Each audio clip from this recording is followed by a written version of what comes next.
السلام عليكم ورحمة الله وبركاته. جرت أمتك أشتي أمة جلاسة نجد هرس دواء في النساء سنيك أبديت الفجر نفانا ترى كن يكسن أرجع جرتن كرفا دا كرفا كما شاين دابتن كنا إسا دا كما دكتي ساتي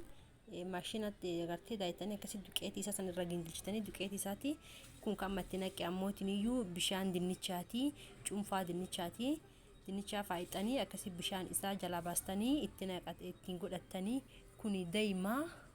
مان كاتكاتي قدام سنبودك أجيلا ولين دوفتني يكني والسينو غرتي دفي والنمان سينو أجيلا ولين دوفتني أكني فولا كيسان ونساني قدو hedduu takka bareedaadha fuula keessan xawaasaa fuula keessan irra jiru jedhi finniisa diddiqqaa fuularra isan babbahu jedhi shifiniini finniisaa jedhi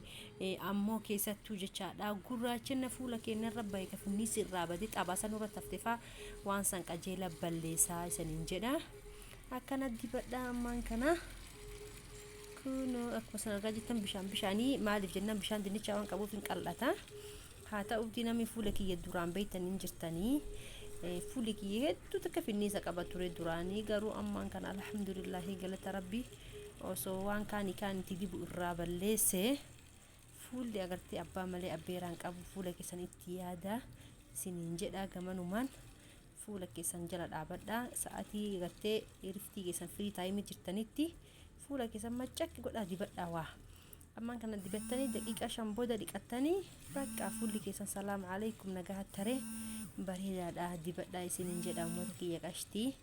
hin dhiisinaa fuula keessanii waatti bahee jettanii hin dhiisinaa agartee finniisa nabbahee maadiyaatiin nabbahee jettanii hin dhiisinaa fuula keessanii jala dhaabadhaa wama argitanti dibaa isiniin jedha ammoo dawaalee garagaraa agartee hin dibatina waan namni isiniin dhaamu agartee waan naachuraalii dibadhaatii mokkoraa dura eegas booda gara dawaa dabartanii isiniin jedha ammaan kana kunu akkanatti tsadaa godhee dibachuu jiracha fuula kiyya bakka mara wal qixxeesse